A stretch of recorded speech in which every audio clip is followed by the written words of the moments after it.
What is it about America that conservatives wish to conserve? What are the truths that we are supposed to hold? I suspect that we begin by turning to the articulation of our nation's principles offered by the greatest conservative rhetorician and statesman of recent times, Ronald Reagan.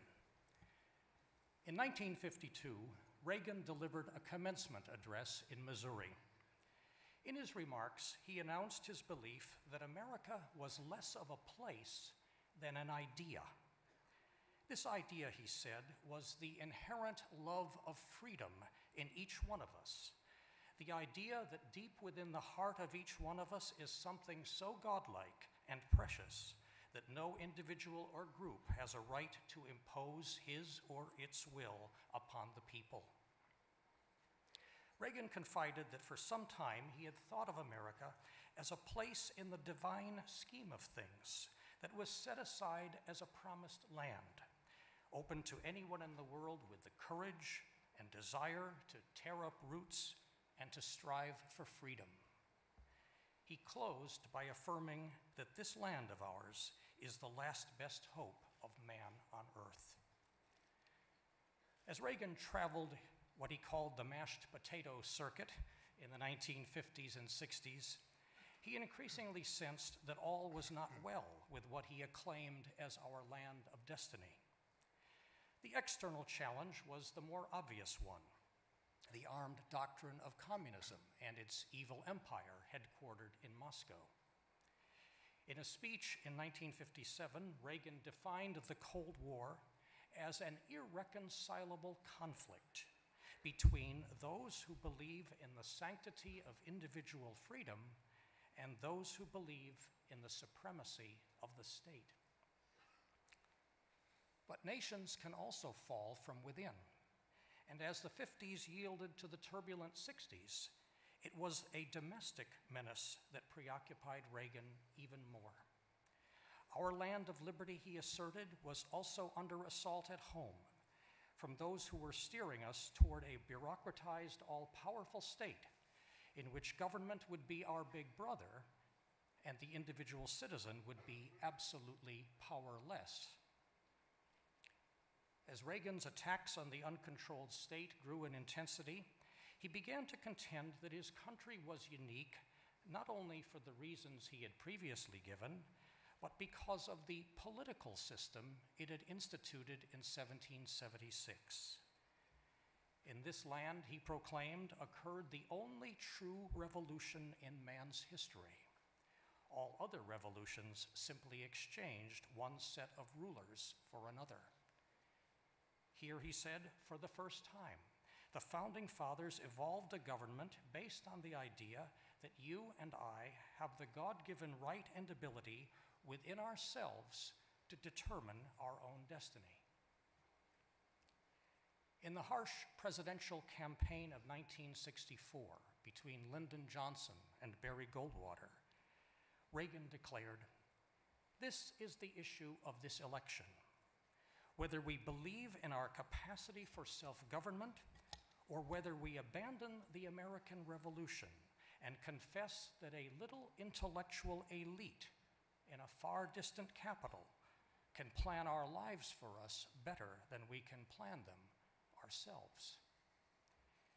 In the aftermath of Goldwater's defeat, an unabashedly populistic libertarian distrust of what he called self-anointed elites increasingly crept into Reagan's discourse.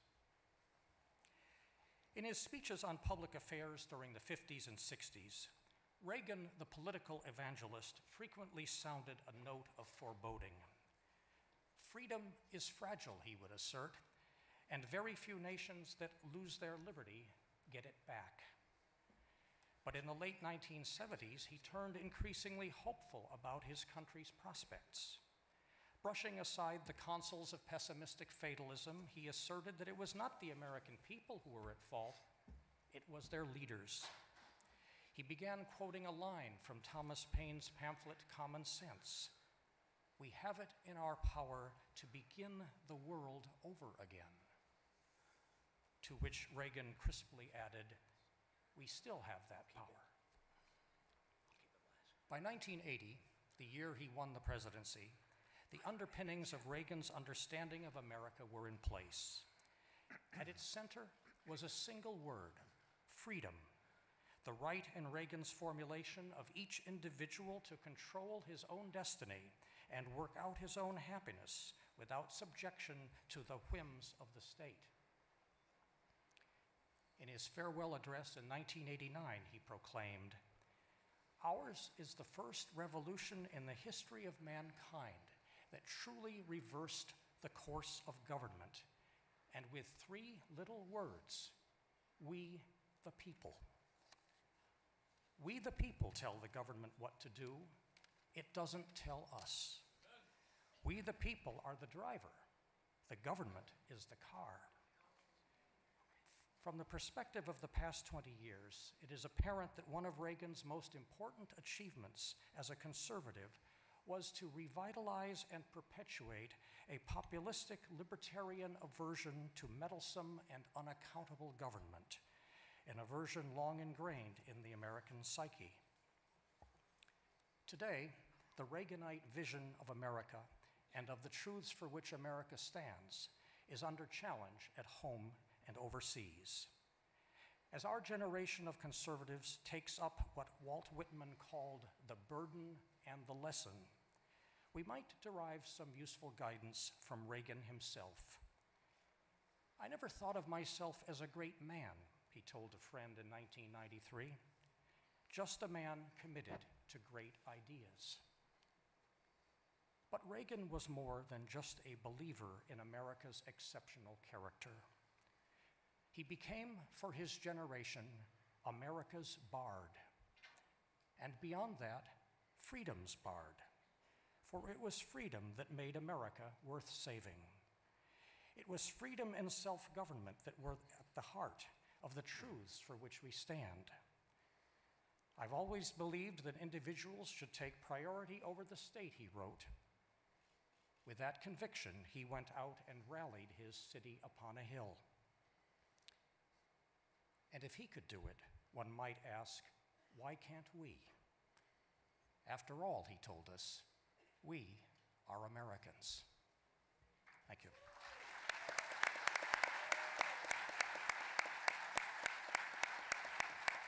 Thank you, George. Thank you, George. Jeff Lord, contributing editor to American Spectator. Thank you, Matt, Dr. Nash, Jeff Bell, and everyone here for whom conservatism is a first language. In CPAC fashion, we need to keep our remarks brief, so I will get right to it.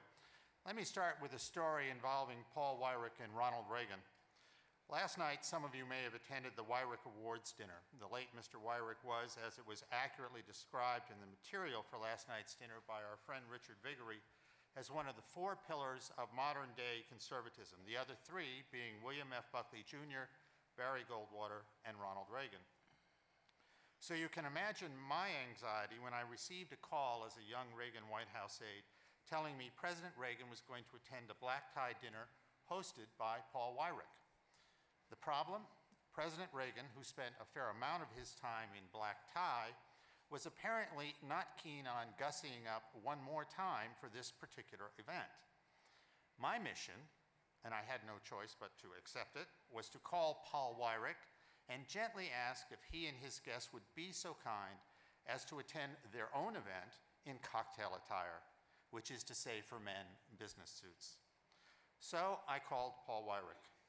Politely, carefully, I explained the delicate situation. The President of the United States is coming to your dinner, Paul. Can we please change the attire rule? There was a pause on the end of the line, and then calmly, distinctly, Paul Weyrich said, "No, I'm not doing it." Oh, okay. I tried again. I think my voice went up a couple octaves. The no was now coming with an argument from Paul. This was a black tie dinner, planned for months. As Seinfeld would say, yada, yada, yada. I reported back to my superiors, and their reaction, now this was going to be ratcheted up to DEFCON 1. Go back to Paul Weyrich, I was told, and this time, the nuclear missile of the White House being unsheathed here, tell him Mrs. Reagan wants this. So, of course, I did. Said Paul Weyrich to me, is there something you didn't understand the first time? We are having a black tie dinner. The president is our guest. Tell Mrs. Reagan the answer is no. N-O, no. The night of the dinner arrives. I am, frankly, terrified. Who will budge in this showdown? The president or Paul? I get there ahead of time, walk into the ballroom, and there is Paul Weyrich with his hundreds of guests. Every male in the place is wearing black tie. Paul takes his place at the podium and announces the famous words, "Ladies and gentlemen, the President of the United States." The side door opens, and out comes Ronald Reagan, wearing a blue suit and red tie. Now, I tell this story because as I spent more time in the Reagan White House, I realized just how much emphasis was put on principle, conservative principle. We have been asked to relate our talks here today to first principles, and number 2 on that list is individual liberty. What my young eyes were witnessing in that little tussle over dinner attire between Paul Weyrich and Ronald Reagan was actually a verification that, if you will, we still hold these truths to be self-evident. A private citizen, Paul Weyrich, was politely asked by the President of the United States to change his event from black tie to business suits, and Paul Weyrich said no. Imagine if this situation had arisen in Stalin's Russia, or Mao's China, or today's Iran. The Paul Weyrich in that situation would have been toast. I am of the belief that the 5 first principles we are talking about here over the next 3 days, number 1, constitutionally limited government, number 2, individual liberty, number 3, free market economy, number 4, strong national defense, and number 5, preserving traditional values. These first principles are at the root of not only electoral success, but in fact our survival as a nation. Let me say right away that one of the best histories of these first principles as the foundation of conservatism in modern America is found here in this book by Dr. Nash. The conservative intellectual movement in America since 1945 can explain in chapter and verse how and why we are all here today. And Jeff Bell, who is up here. It was Jeff Bell in 1978 who took on the liberal Republican establishment of New Jersey and upended a sitting liberal Republican U.S. senator, moving the ball forward for conservatives and those first principles 2 years before Ronald Reagan was elected president. Without Jeff Bell in New Jersey, there could be no Chris Christie today. Maybe you've heard of this book, Ameritopia, by someone named, let me just check, Mark R. Levin.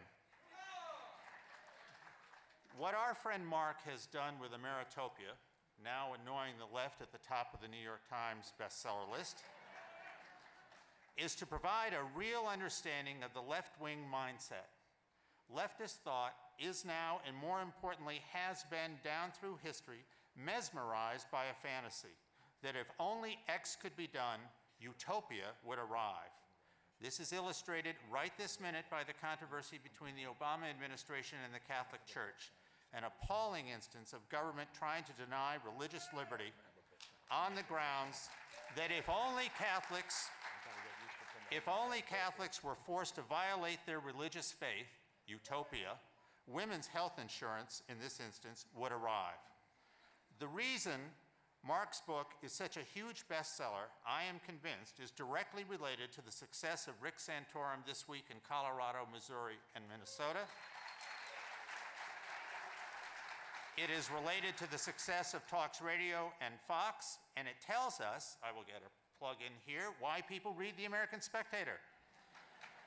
Not to mention why all of you, 10,000 of you I understand, are here in the first place for the next 3 days. One last thing. My former White House boss and now Indiana Governor Mitch Daniels, a good man and great governor,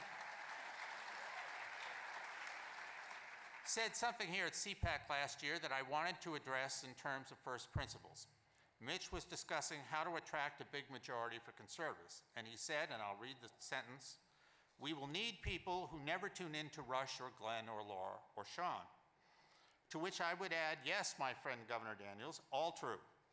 But make no mistake, our friends in talk radio are spending hour after hour, 5 days a week, turning first principles into the language of popular culture.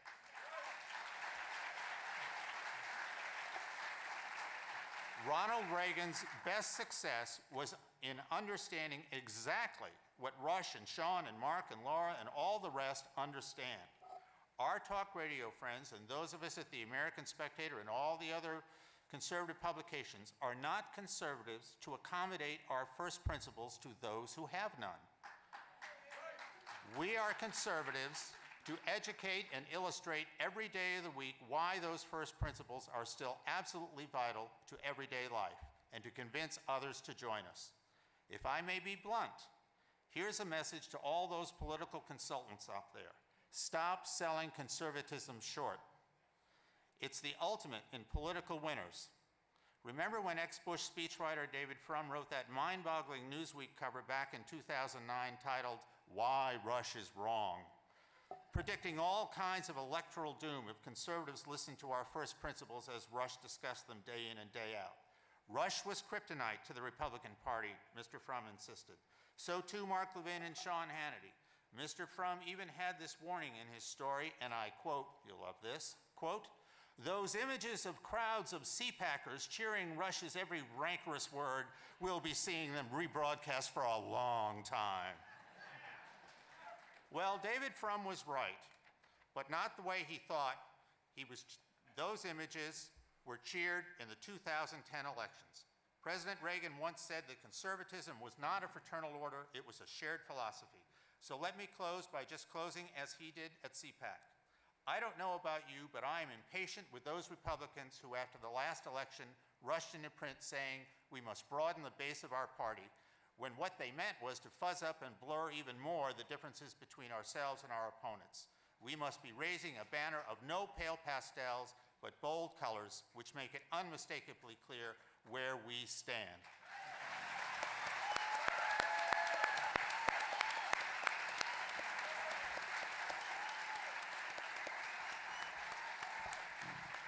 Thank you, Jeff. And we're now going to be wrapping it up with Jeff Bell, who is a policy director with the American Principles Project and has a new book out as well. Jeff. Thank you very much, Matt. The title of my book is The Case for Polarized Politics, Why America Needs Social Conservatism. And the blurb on the back, one of them, is written by one of our fellow panelists, Mr. Nash. And he says, in this richly informative and provocative book, isn't that laying it a little on too thick, George? Jeffrey Bell presents the battle for America's soul as a polarizing contest between two antithetical belief systems, a left enlightenment that is secular, morally relativistic, and profoundly paternalistic, and a conservative enlightenment grounded in the natural law principles and morality of America's founders, as immortally expressed in the Declaration of Independence. Far from being a marginal or retrograde social movement, American social conservatism in 2012, he says, is the bearer of the latter worldview and the key to America's future viability as a nation. Vigorously, but always fairly argued, the case for polarized politics deserves a close reading by those who would understand the roots of our current national predicament. It is a privilege to be here, not just with George, but Jeff and Matt, and the one thing that all three of you have in common is that virtually anything I've ever read by any of you, I agree with. You're totally on target in terms of trying to define conservatism. My book is, which, by the way, it's due to be published in a month, but I will be having a bit of a preview book signing here at CPAC Saturday morning around 10:15 at the American Principles Project area of the convention. Is counterintuitive. Number one, polarization isn't all bad. In fact, when it goes to defending the basic principles of the founding of America, polarization is a good thing. They've gotten rid, thank you, they've gotten rid of polarization in Western Europe and Japan, and you may have noticed Western Europe and Japan are disappearing. Their birth rates are such that they're not going to be in existence in another 50 or 60 years in any sense that we would recognize. So polarization, which I agree with the left, is principally caused by the fact that social conservatism exists and is thriving in the United States, and it does not exist and is not thriving in Western Europe and Japan. I have a second order of agreement on that. Social conservatism is keeping polarization alive, but the kind of polarization it brings is the single thing keeping the true agenda of the left from succeeding. And this is another counterintuitive point, which is that the left is not really about socialism. Yes, it adopted socialism, and it was one of its main talking points for over a century, but to see what the left really is about, you have to go back to its founding. In fact, in the 1790s, when the term the left was first used, it was in the streets of Paris and in the National Assembly of the French Revolution, where the left side of the convention was occupied by the radical revolutionaries, the Jacobins, and their leftist allies. That was the first time the word left was ever used. And their agenda, it was partly about equality of result, as we know socialism is today, but it was much more about the destruction of traditional institutions. It was about the destruction of the monarchy and the aristocracy, but even more fundamentally, it was about the destruction of two of the strongest institutions, which are religion, organized religion, and the traditional family. And this is what the left has always been about, even in the times when it emphasized other things.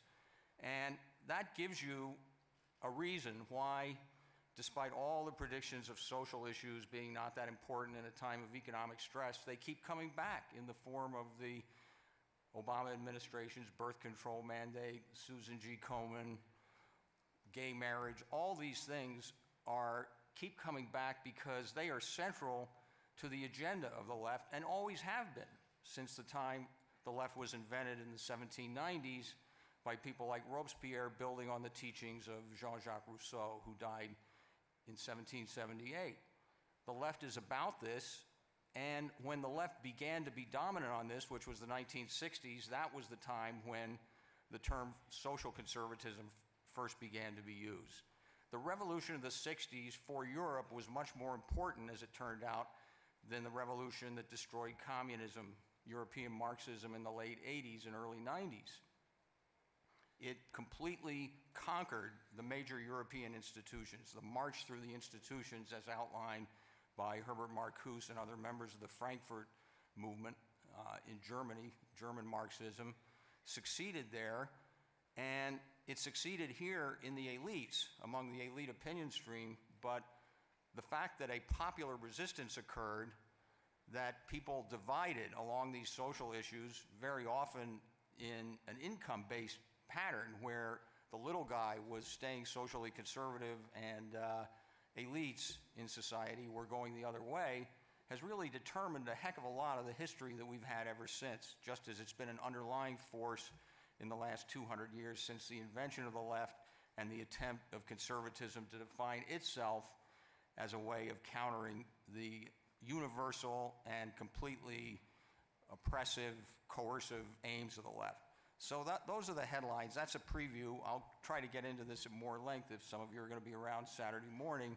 But it's once again become central. There's no truce on social issues. I think we can all agree on that, because the left is relentless and it is overpowering in its desire to bring these issues to the fore. And with that, I'll conclude my remarks. Thank you.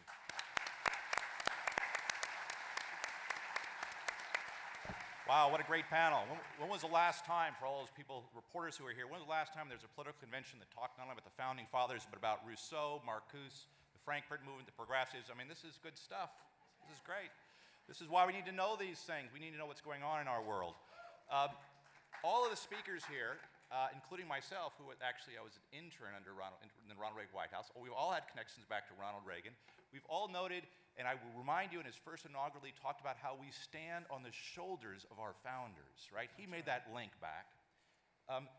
If he were here, the obligatory question, what is his advice to us today, as a movement, but as a nation? What would he be thinking, in a broad sense, not in a narrow political, in a general sense? What would he tell us? Anyone? All right, I'll begin. I think he would call us back to the founding principles, as he did so effectively and so eloquently throughout his long career, first of all. Secondly, I think he would have a programmatic approach, but that would only be part of the larger story that he would tell. In other words, he would not present us, 62 soundbite talking points about how we're going to do this, that, and the other. I think he would have it much more consolidated, understandable. In other words, he would not become overly indulged in policy details on the campaign stage. Thirdly, I think he would use humor, not just to make people feel good, That's right. but also to make a point. And he did this so adroitly and so effectively and so singularly, it seems, that I really miss it in this campaign. For example, Reagan once said that if you want to cause the end of crime, let the government try to run it, you see. So there are many more that we could disclose later, but my point is that humor and articulation of principle would be integrated into the programmatic proposals that he would advance, whatever they might be distinctively in the year 2012. So it seems to me that broader Reagan-esque background is essential if the conservatives are going to put it all together this year. Great. Jeff?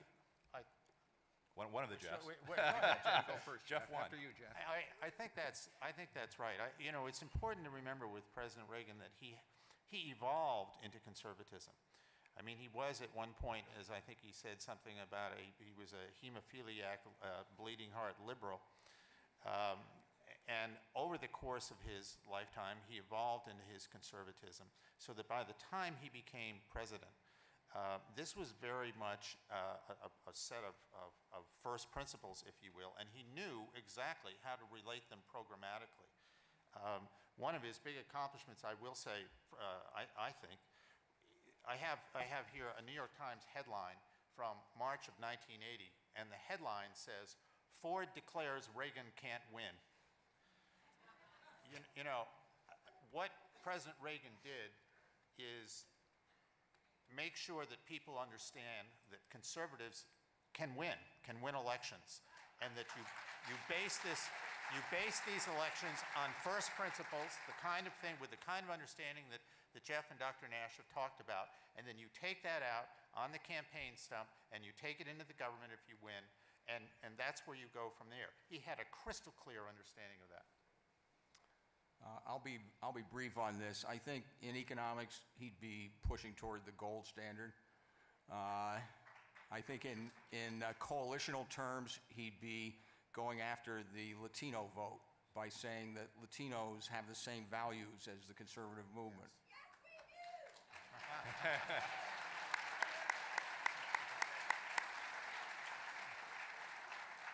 And in foreign policy, he would recognize that the Cold War has been succeeded by a three-way battle between a revitalized left, which is focused on social issues and the destruction of institutions on the one hand, and radical Islam, which merges politics and religion completely on the other, plus what I would call the conservative Enlightenment, which was invented in the 17th and 18th century in Britain and America, and was best embodied by the Declaration of Independence and the Constitution. He would see it as a three-way struggle of ideologies making universal claims, and realizing that we're in that struggle would enable him better than anyone else to define that struggle and advocate our side of it. That's great. I think that's absolutely right. Now, the other thing he talked about a lot is the fact that as conservatives, we have a coalition of our own, and we should be unified, and we should step up and see these larger principles so that we can stay together. We are fused was the popular term of the time because of these principles, and we should keep this coalition together. I think that would be a key piece of advice as well. Wouldn't you think, Jeff? Yes. I know that's something you've thought about a lot. Yeah, he completely integrated. He didn't really Yes, he talked about, I guess at times, the three legs of the stool, didn't he, George? But he saw them as one entity. He saw the conservative philosophy as one entity that comprehended social issues, economic issues, and foreign policy. And part of that is they weren't legs of the stool in the sense that they were just happened to be legs. You could have four more legs if you want, right? They were necessary components. Right. He understood the relationship, to put faces on it, between Jerry Falwell, Gene Kirkpatrick, and Milton Friedman. Absolutely right. Yeah. Yes, the conservative movement is and has been, and I hope will be, a coalition remembering its coalitional foundations. Libertarians or free marketeers, traditionalists or social conservatives, the neoconservatives, religious right, the Cold Warrior, or now we would say national security conservatives. They're all there together. And one of the things that has most struck me as a historian, and as one who's written some on Reagan, is that he was an ecumenical figure for the conservatives. He gave each subset a feeling of having arrived and having a seat at the table. And during that Reagan era, that coalition worked pretty well. Now, with the end of the Cold War, some of the ingredients have tended to disperse, and we've had internal issues. But I think part of the admirable contribution of Reagan was, as you have both indicated, was to point out that these different elements do go together, and he had a kind of ecumenical and spiritually uplifting way of communicating that truth. Just very quickly then, despite these great challenges America's faced, would you assess the conservative movement in the sense of its ideas and where it is and where it sees itself? Strong? Weak? Quick, what is your assessment? I think the rise of the Tea Party is a tremendously encouraging event. That's right.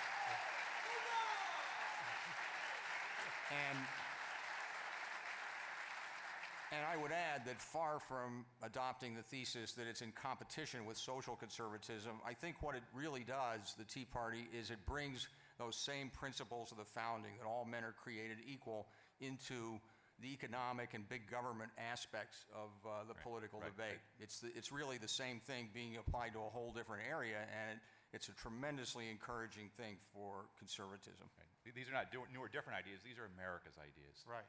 I think the conservative movement today is very strong. And I'll tell you, one of the reasons I mentioned Mark's book is I really do believe these things are related. When you look at and understand the popularity of conservatives on talk radio, when you look at the popularity of Mark's book or the books by other conservative authors, when you look at the popularity of Fox News, and when you look at, as I say, what's happening with Rick Santorum, all these things are different parts of the same animal, if you will. And this is a spirit of conservatism that I think is very strong in this country, and it's roused to defeat Barack Obama and start doing some things.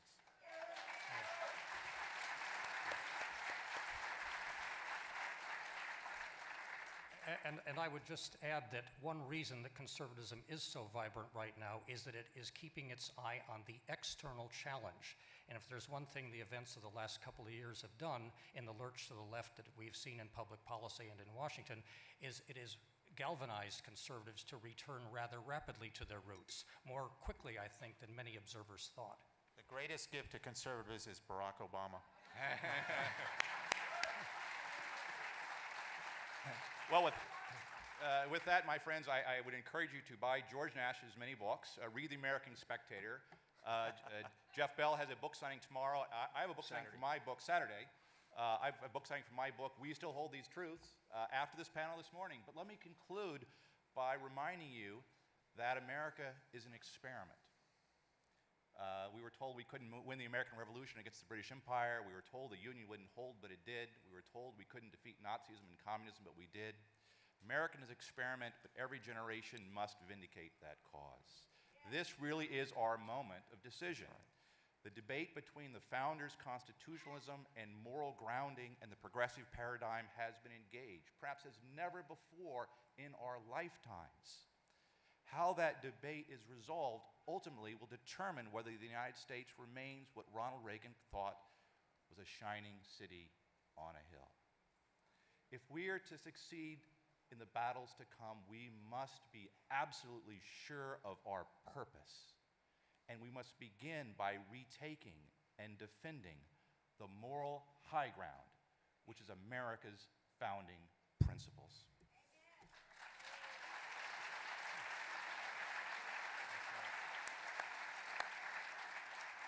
My question to you is, do we still hold these truths? Do we? Because if we do, and the American people do, then we will go forward, press forward, and save this country. Because those principles are our deepest principles and the principles we are to defend for ourselves and our posterity. Thank you very much. God bless you.